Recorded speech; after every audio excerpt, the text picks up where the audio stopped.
যে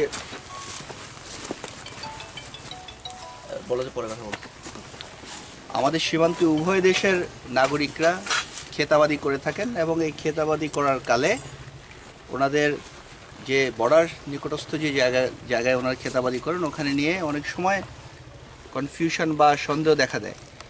এই সন্দেহ দেখা দেওয়ার কালে গতকালকে এরকম একটা সন্দেহ দেখা দিয়েছিল। তাৎক্ষণিকভাবে আমাদের বিজিবির স্থানীয় পর্যায়ে কোম্পানি কমান্ডার ভোমরা এবং গজানাগার ওনারা এটা সমাধান করেছেন, যেখানে উভয় দেশের চাষাবাদই চালু রাখা হয়েছে।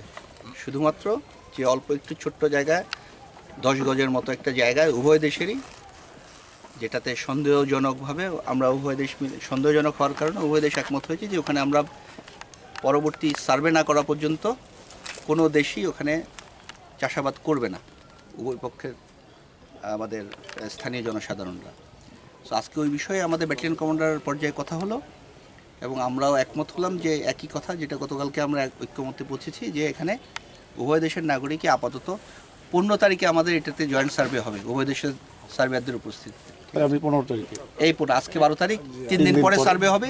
ওইখানে যেটা সিদ্ধান্ত হবে, এবং আপাতত আমরা যেটা বুঝতেছি এখানে 2টা প্যাচ আছে, যেখানে একটা ভারতের একটা বাংলাদেশের। এটা আমরা 15 তারিখে যখন সার্ভে করব এটাই এস্টাবলিশ হবে 15 তারিখে।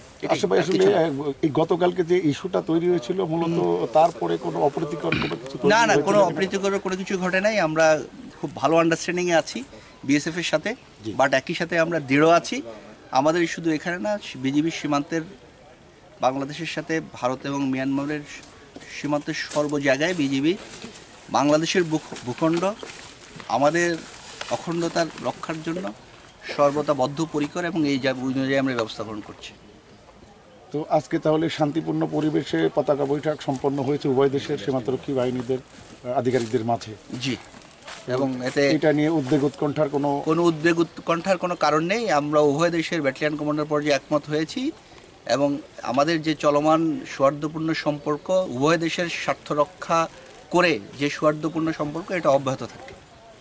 ধন্যবাদ।